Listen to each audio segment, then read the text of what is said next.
इधर जो है काफ़ी टेंस में आ जाता है। वो अपने पास्ट को लेकर तभी गिफ्ट आता है उसके लिए, उसके असिस्टेंट लाती है तो कहती है इसे तुम बाहर फेंक दो, मुझे नहीं चाहिए अंकल का कोई भी चीज़। और एजिल होटल के पीछे पड़ा हुआ होता है, कहता है सारे शेयर होल्डर एजिल होटल के जितने भी आफ्टरनून में डिस्कस करो, मुझे एक अरेंज करवाओ मीटिंग। इधर बेचारी काफ़ी परेशान होती है जिंगजी अपने होटल को लेकर कि एक तो उसका होटल और उसके लिए अब कुछ भी ना रहा। क्या सोचा था उसने कि रिज़ाइन देके वो सुकून की ज़िंदगी गुजारेगी अपने अंकल को देख के, लेकिन ऐसा कुछ नहीं है। उसके अंकल उसके कज़न बोल रहे होते हैं कि मीटिंग है, क्या करना है हम लोग को। यहाँ पे कहती है ओके ओके ठीक है, डजेंट मैटर, प्लीज़ मुझे सोचने दीजिए क्या करना है। इधर अपना दिमाग फू अलग ही लगाया हुआ होता है और यहाँ पे मीटिंग स्टार्ट हो जाती है। और यहाँ पे बेचारी जिंगजी का तो बिल्कुल भी मीटिंग समझ नहीं आ रहा था कि उसका मीटिंग जो हो रहा है किस वजह से हो रहा है। यहाँ पे सारे लोग होते हैं, सारे शेयर होल्डर्स के बारे में पता कर रहे होते हैं एजिल होटल का, जो कि अब हो चुका है फू का। अब वो सोच में पड़ जाती है कि अब उससे तो ना वो वापस छीन सकती है ना कुछ कर सकती है, इसलिए खामोशी से वो उसकी डिस्कसिंग सुन रही होती है और मन ही मन उसे बहुत सारी गालियाँ दे रही होती है। तो यहाँ पे कहता है फू कि जिंगजी आपको भी कुछ कहना है, तो कहती है नहीं मैं क्या कहूँ, 30% टोटल शेयर्स हैं जिसमें कि 20% तो तुम्हारा है और मैं क्या बोलूँ, मेरे पास बोलने के लिए क्या है, मेरे पास प्रपोज़ल देने के लिए भी कुछ नहीं है, तुमने जो कहा मैं उसे एक्सेप्ट करती हूँ। तभी यहाँ पे फू उसे खोजने के लिए जाता है और यहाँ पे वो उसको बताती है कि वो उसे कहाँ मिलेगी ताकि दोनों के बीच में शॉर्ट आउट हो जाए मामला। तो यहाँ पे बहुत कोल्ड होता है, वो बियर की जगह पे वहाँ वो आती है होटल के बारे में बात करने के लिए। तो यहाँ पे कहता है कि मैंने जो भी एक्सप्लेन दिया था मैंने मीटिंग में ही उस रिगार्डिंग दे दिया था, अब तुम क्या चाहती हो और मैं इस पेपर पे क्या साइन करूं, क्या तुम मुझे इतनी बेवकूफ़ समझती हो।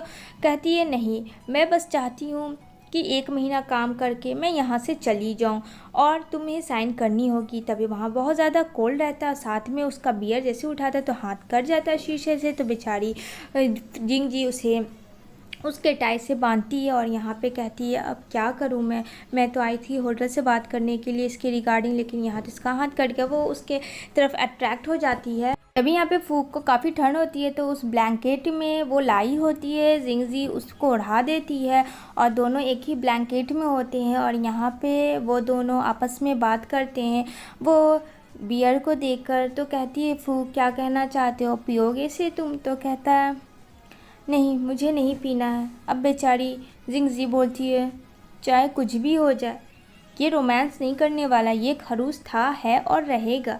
खैर मुझे टाइम वेस्ट नहीं करना चाहिए, लेकिन अब ये दोनों लॉक हो चुके होते हैं, ये दोनों बाहर भी नहीं जा सकते थे तो इन लोग के पास ऑप्शन नहीं होता बॉटलों को इकट्ठा करने के लिए। तभी उन दोनों के असिस्टेंट आते हैं और उसे बाहर लेकर जाते हैं। तभी यहाँ पे फ्रेश हो जाता है अफू और कहता है कि हमें जिंग जाके होटल के जितने सारे इफ़ेक्ट है ओरिजिनल प्लान वो सब ऐड करो। इधर उसके असिस्टेंट के पास एक कॉल आता है कि फू के बारे में वो हर एक चीज़ उसे बताए जिसको अभी फेस रिवील नहीं हुआ है। इधर वो काफ़ी डर जाती है फू के असिस्टेंट कि क्या करे वो। नेक्स्ट डे यहाँ पे काफ़ी परेशान हुई रहती है जिंगजी। तभी उसके अंकल कहते हैं तुम आओ ना मेरे साथ, मुझे तुम्हें कुछ दिखाना है। यहाँ पे कहती है और क्या बचा है अंकल। तभी उसका कज़न यहाँ पे लेके आता है जहाँ पे गार्डन होता है और वहाँ पे बहुत सारे ट्री होते हैं। यहाँ पे कहता है देखो ये ग्रुप प्लान्स जो भी है ऑन द बैक हिल ये वही है और वैसे सर्वाइव कर रहे हैं, ये हमें मौके का फ़ायदा उठाना चाहिए अपनी कंपनी के लिए। इधर जो उसकी असिस्टेंट आती है अंकल के पास फू के और उसको सारी चीज़ें बताती है। तभी यहाँ पे फू कॉल करता है अपने असिस्टेंट को जो कि नहीं उठा रही होती है। तो उसके अंकल कहते हैं कि फ़ोन रिसीव करो और स्पीकर पे दो, क्या बोलता है मैं सुनूंगा।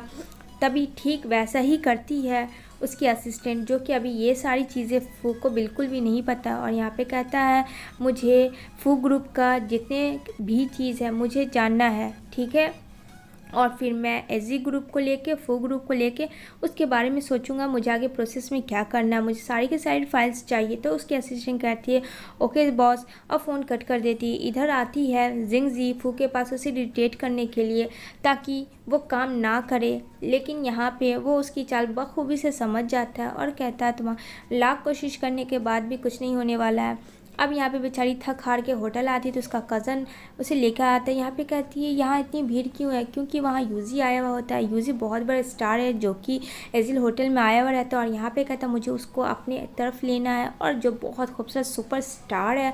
तो यहाँ पे एक मौका मिलता है जिंगजी को कि अगर वो उसके होटल में रहे और उसका अच्छे से केयर हो तो शायद उसके पास अपॉर्चुनिटी मिलेगी। तभी यहाँ पे वो साफ़ सफाई देख रहा होता है जो कि उसे क्लीन बहुत पसंद है यूजी को।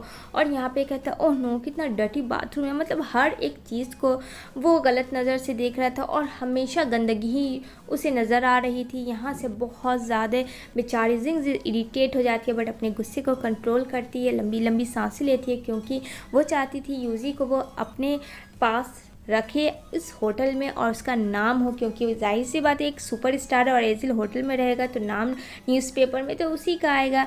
तभी यहाँ पे कहता है देखो यहाँ कितनी गंदगी है, तुम्हें पता है मैं ऐसे गंदगी में नहीं रह सकता। कहती है यस सर, आप जो बोलोगे जैसा बोलोगे वैसा ही होगा।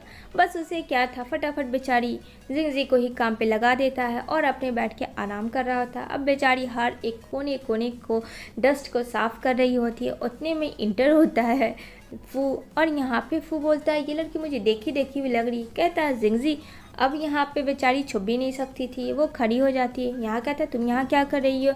यहाँ पे बोलता है क्यों, तुम्हें दिख नहीं रहा है, ये क्लीन कर रही है, अपने ड्यूटी में है। यूजी जो है वो उसको पनिश करता है ताकि वहाँ की हेड काम करे, और कहता ईयू कितना गंदगी है। तभी यहाँ पे फू कहता है चलो यहाँ से, मैंने कहा।